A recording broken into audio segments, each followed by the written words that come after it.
Saya beritahukan bahwa cerita ini full spoiler. Sebelum lanjut ke ceritanya, subscribe terlebih dahulu biar tidak ketinggalan episode selanjutnya. Yuk digas!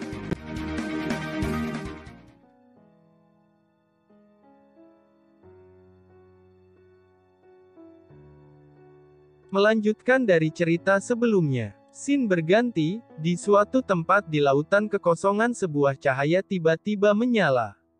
Dalam sekejap lingkungan yang gelap menjadi sangat cerah. Itu merupakan istana yang memancarkan cahaya yang menyilaukan. Di atas istana ada sosok yang duduk dan matanya bersinar saat melihat peta. Dia dengan cepat mengangkat tangan dengan senyum cerah di wajahnya. Pada saat yang sama beberapa sosok segera muncul di istana. Yang mulia, apa perintah Anda? Ucap beberapa sosok cepat. Pergilah dengan kecepatan tercepat, pastikan untuk menemukannya untukku, ucap seseorang di atas tahta dengan suara keras dan dengan serius. Bawahan menerima perintah yang mulia, ucap beberapa bawahan itu segera menghilang setelah menerima tugas. Di luar istana sebuah bahtera besar perlahan-lahan menuju ke arah yang diperintahkan oleh Yang Mulia. Arah itu menunjukkan posisi Xiaoyan berada di sungai keabadian. Sementara sesuatu yang masih misterius itu sedang menuju ke benua Qianxing tempat Xiaoyan.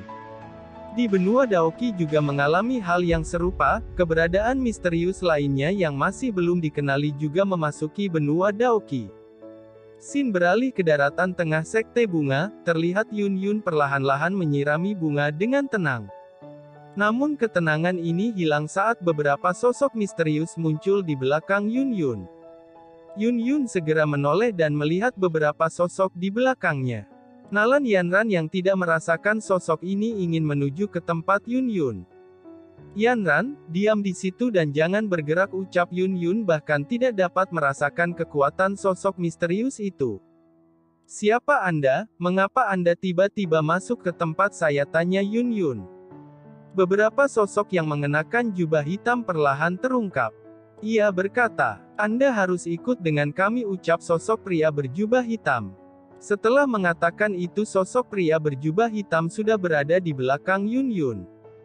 Yun Yun merasakan tekanan yang sangat kuat sedang menguncinya. Dia ingin melawan tetapi dia sama sekali tidak bisa menggerakkan tubuhnya. Beberapa sosok misterius itu langsung membawa Yun Yun menghilang dari tempat ini. Nalan Yanran sangat terkejut dengan adegan yang sangat tiba-tiba ini. Dia segera meninggalkan sekte bunga dan segera menuju kediaman klan Xiao untuk meminta bantuan. Setelah sampai di kediaman klan Xiao, Nalan Yanran membungkuk dengan hormat.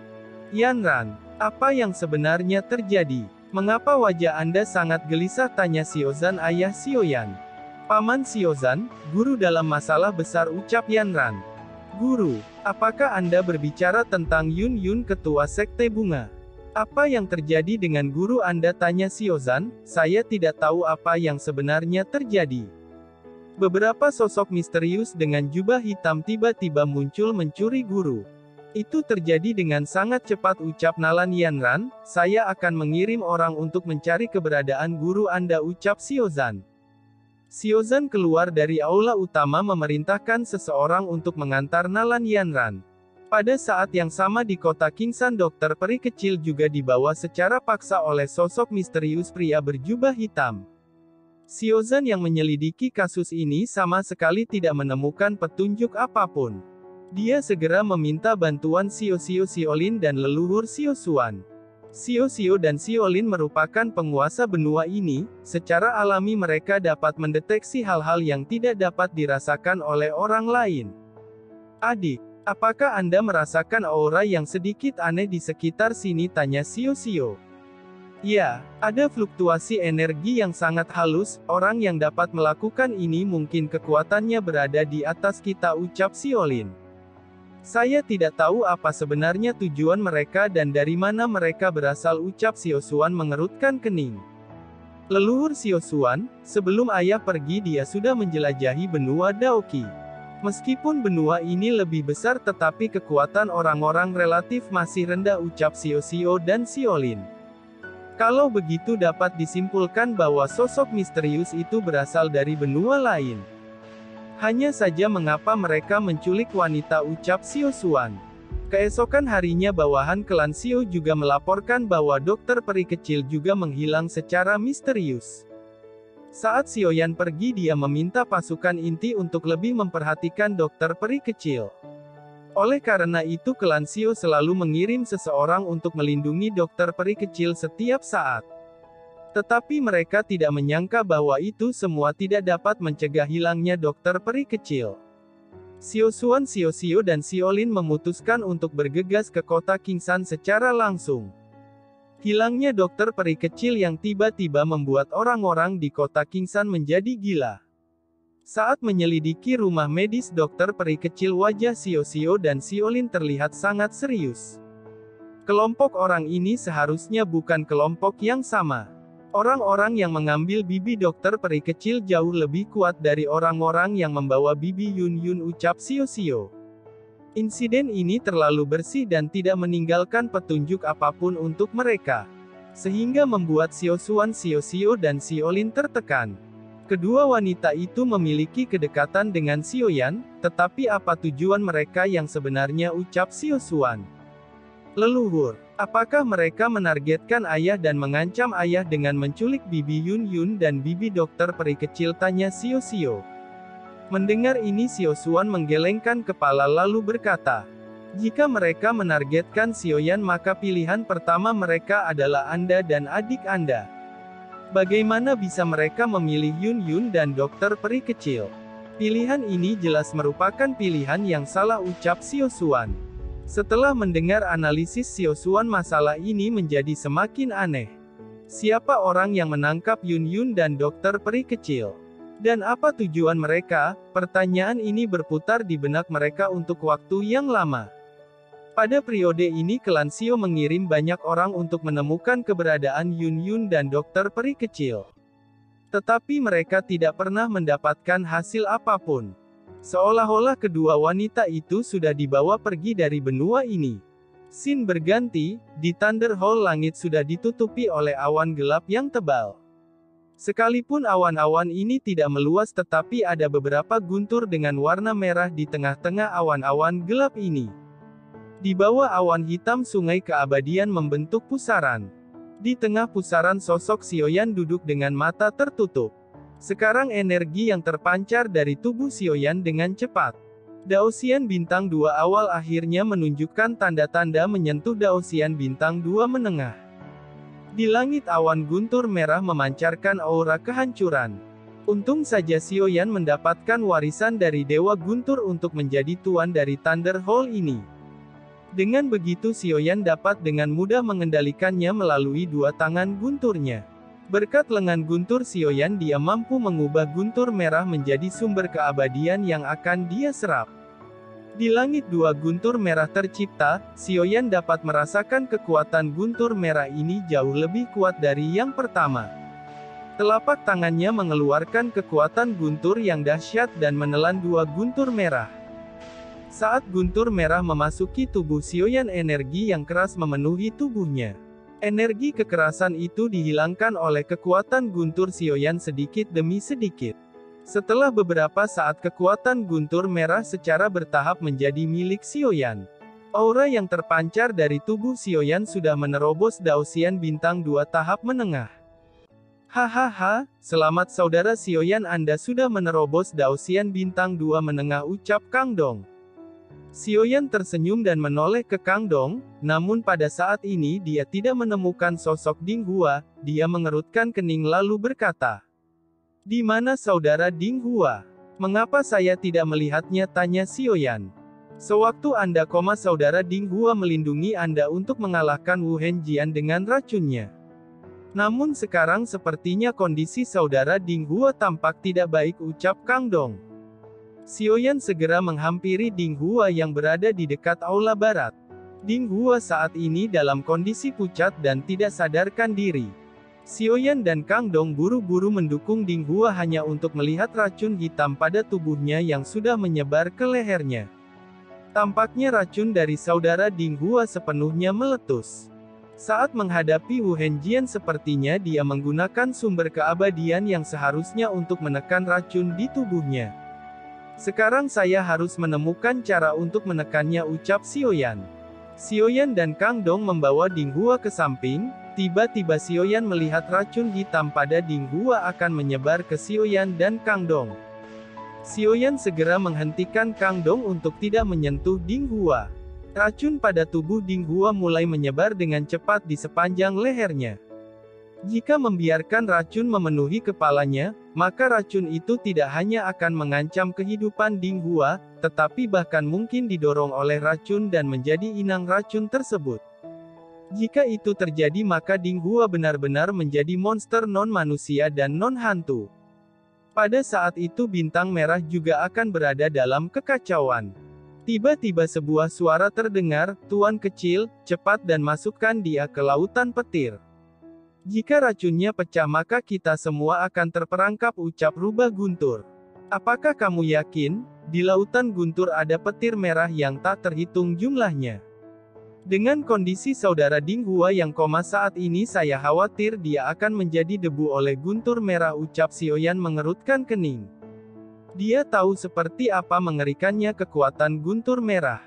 Bahkan dua Daosian bintang 5, Jin Shen dan Wu Henjian meledak menjadi debu. Rubah Guntur berkata dengan suara yang dalam, "Sekarang hanya kekuatan guntur di lautan guntur yang dapat menekan racun di dalam dirinya. Saat ini sudah tidak ada pilihan kedua, jika ini ditunda lagi maka semua orang akan dikalahkan oleh racun dan sudah terlambat untuk menyesal," ucap Rubah Guntur.